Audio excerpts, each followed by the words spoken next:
like landscapes, but I like people too. Actually, I like to paint anything, everything. These are the works of Robert Doares, a North Carolina native who made art his profession and passion. Well, I think it's a gift. And when you get a gift that's strong enough, you don't know where it comes from. It's there. And that's all I could think about. If I look at anything, I look at the values, I look at the shapes, I look at the composition. Now in his 90s, art is still as fresh to him as it was the day he left Maxton, North Carolina, and headed to New York City to pursue his dream. He made it, too, both as an illustrator and a fine artist. He eventually developed a very photographic style of painting, as evidenced by this picture of art in the park at Blowing Rock. You can even count the correct number of stripes on the flag the little boy is holding. And to him, the sky is much more than just a background. I love the sky, and the cloud is the symbol of God. And to me, that makes the picture more meaningful. For the past 40 years, there's been a very spiritual component to his work. The greatest experience I ever had in art is doing the life of Christ, because it meant so much to me. These pictures he compiled into a book. The one thing he's done, he says, that he'd like to be remembered for. I don't think there's any higher way to go than that. That's going all the way up. And while I'm sure he has a place up there, I'd just as soon he spent more time down here with us. Roy Ackland, Fox 8 News. Up in this little loft, a talented group of music makers combines their individual talents to make a marvelous, eclectic mix. We play tunes and songs, and we play them from Scotland, Ireland, Wales. Most of what we play is traditional, which means it was composed 100 years ago or more. They call themselves Gaelwynd and love to tell the story of how they got together. Actually, my husband and I met through music, going up to a music camp up in the up near Asheville, and the Swananoa Gathering. On our first date, we had dinner together and then played music together, and we've been playing music together ever since. The rest of the group came together from a strange variety of backgrounds. Nora Carver, for instance, was a trained classical violinist. And I realized that as advanced as I was, I couldn't play without a sheet of music in front of my face. And I decided I wanted to have fun with it, and I wanted to be able to play with other people without music. Rhiannon Giddens, trained in the world of grand opera. The light dragoon came over the hill where the moon was shining clearly. I started singing when I was very, very little, singing folk music with my dad and my mom. And I got into opera when I went to college. I went to Oberlin Conservatory and did lots of operas. Because I've been wanting to learn Celtic music because my name is Welsh. She loved him dearly. Bill Smith started his musical career playing rock and roll, but says he loves playing with these folks. Oh, it's great. We have a great time. Just playing this type of music is a lot of fun. It's just very energizing for me, and I think we all enjoy playing off of each other and playing with each other. And we're all in sync, and I really, literally, I can feel just chills on the back of my neck, and don't want to stop playing, but eventually we must. A great group of individuals blending their talents to produce a sound that is most distinctive. Roy Ackland, Fox 8 News. If you happen to be at the North Carolina Baptist Hospital and think you hear bird calls inside the building, don't be surprised. The sounds come not from a bird, but from the Birdmon, as he calls himself. Ron Pollard's his real name, and he sure got me fooled. I said, I'd be like, it might be up there somewhere. Although he does have a multitude of bird calls in his repertoire, he really doesn't give them separate names. But to keep people from arguing about that's that bird, I say it's a mockingbird, so whatever you think it is, you name it, I just do it. It's a mockingbird. Yeah. I told Don King, I'm bringing some more boxes, man, it's problem. The folks in physical therapy where he works think he's the greatest, whether he's doing bird calls or Mike Tyson. one. Let's go, guys. Let's another Christian. Hey, Mr. T, a pretty fool don't do it like I tell him. Ron says it's just his way of giving folks encouragement and making their day a little more bearable. Before I leave, they be smiling because they're like, yeah. I heard you down in X-ray, and I couldn't find you. I couldn't see you, but I heard you. And I told the technician, I said, please go get Birdman. A smile, a tune, a touch, it's all in a normal day's work for Ron. That's wonderful. It really is, and I love your bird song. Well, I thank God I'm able to give it to you. When it comes to therapy, Ron works on the spirit. You might say he's found his calling. Roy Ackland, Fox 8 News.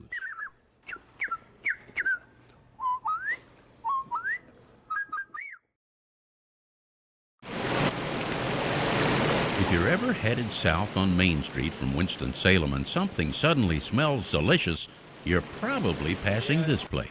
Yeah, it's done. No burgers or flounder found here. Nope, just chicken. Meet Ted. I'm known all over town as a chicken man.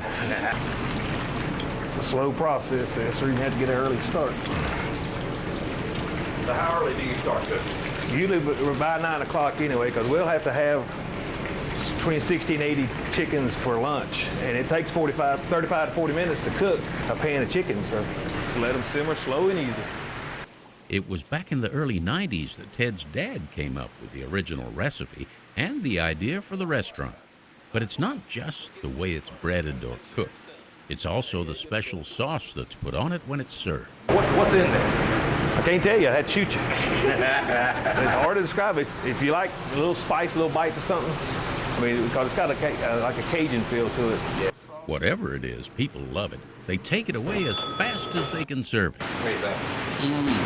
That is perfect.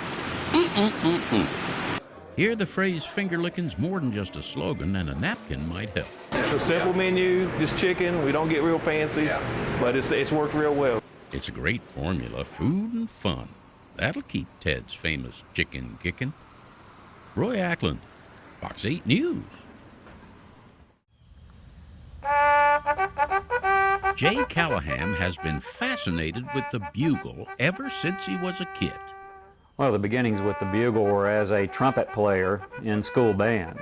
And then, of course, went into the ROTC program at North Georgia College and became a lot more familiar with the true meaning of taps and just the importance of the bugle as a signaling device and communication device on the battlefield.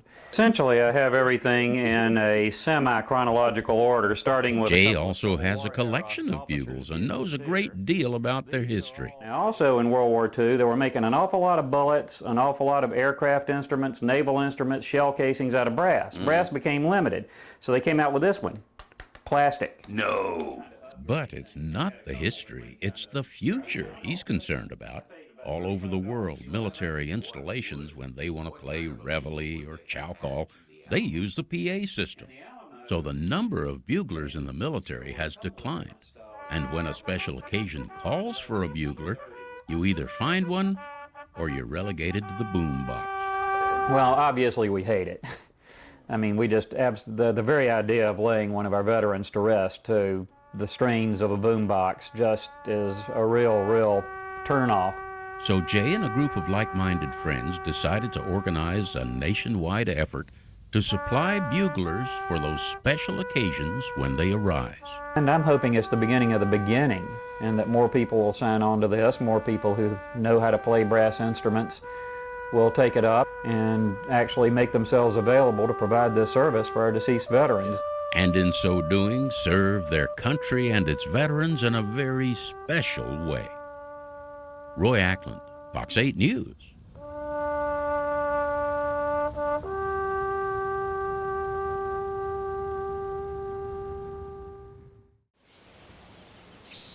Waco Johnson loves plants. I got that from my mother. My mother loved to plant flowers, and I do like she do, talk to them and everything. Call them, give them a little name, you know, I say my babies, you know. In her yard, she has all kinds of flowers and growing things, but I happen to notice she has quite a few banana trees. My brother-in-law had one, and I love plants, so I begged him to give me one. And from then on, I've been doing it my own. Every winter they're taken up and put in the house, and every spring they're brought back out and planted, and every year they grow bigger and bigger, like this one that is now full size. Well, I put it in here every year. I had about 7 years. Yeah. Uh-huh. Have you ever seen one like this before? No, last year I had those little stems sticking out there. Yeah, like this? Uh-huh, and I had this right here. But wasn't no bananas on there. But this year, yes, we do have bananas. Big old bananas. Very much like the ones you see in the grocery. Oh, yeah. They big and fat and juicy, ain't they? Yeah. Banana pudding worked good. You don't hardly see no bananas in the Carolinas. Apparently, it is very rare for banana trees in this part of the world to bear fruit. I think it was all that rain. Yeah? Yeah. She's right. The Carolina Piedmont has been very tropical this year. Lots of rain, and high humidity, and high temperatures. The sort of thing that's bound to produce unusual growth in Waco Johnson's backyard. Yeah, I'm proud of my banana plant. As she should be. Roy Ackland, Fox 8 News.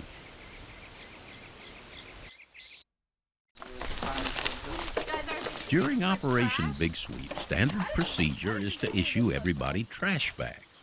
Then, especially on a windy day, the trick is to pick up trash and get it in the bag. And you spent more time fighting the bag than you did picking up the trash. And everybody that does this has that same problem. Everywhere I've seen or whatnot has the same problem of this bag blowing shut, you know.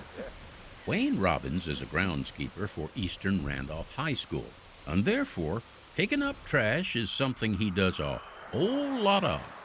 And one day, he had an idea. And if you'd like to, I'll just demonstrate it for you. He calls it his bag hoop, and it attaches to the top of a trash bag. And it keeps the mouth of the bag open so the wind don't blow it shut. It was his brother-in-law who designed and built the prototype, and Polymer Concepts, a Randolph County company that produces and packages it ready for sale.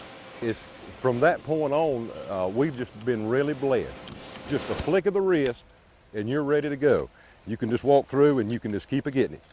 You don't even have to slow down, and you can just... Wayne's enthusiasm for his invention is obvious. He just loves to show it off. I tell you, it's just a dream come true. It's just a dream come true. And he hopes that one day, instead of just raking in the trash, he'll be raking in the cash.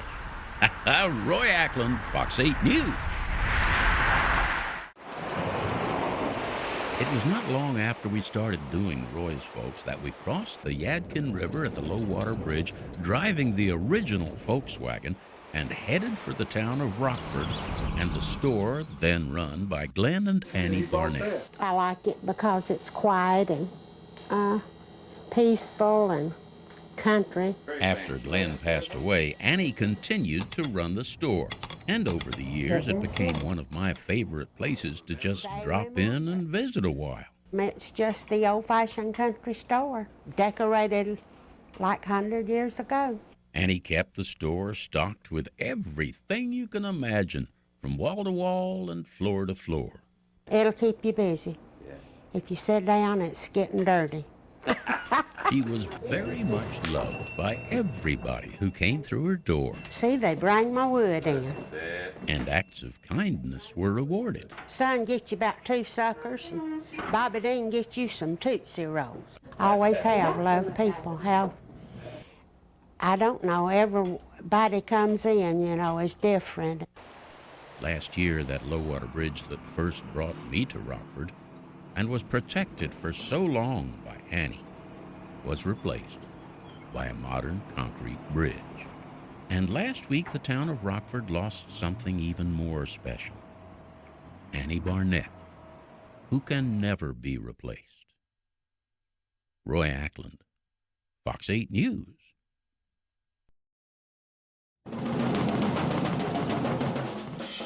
Norman Allred has played the drums all his life.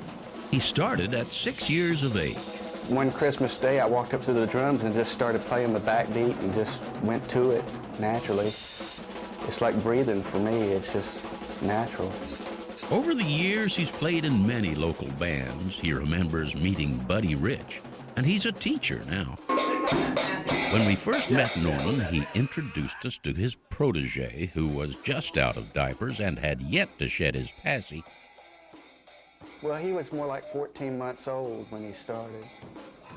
Yeah, and he just started playing out rhythms on the table, and then moved to the pots and pans, and then moved to a little junior pro set.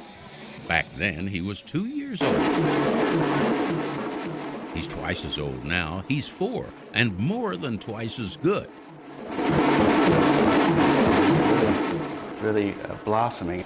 To say Julian is a natural is an understatement. 1, 2, 3, 4. He always emulates what I'm doing and picks up right away. Norman, who is Julian's legal guardian, says he never pushes him to do it. He just does it. He loves it. He gets up in the morning, he's playing drums before daycare. He's playing all the time. It's amazing. Sometimes I can't get him to school on time because he's playing so much. If he's this good at 4, just imagine what he's going to be like at the ripe old age of 6. Roy Ackland, Fox 8 News.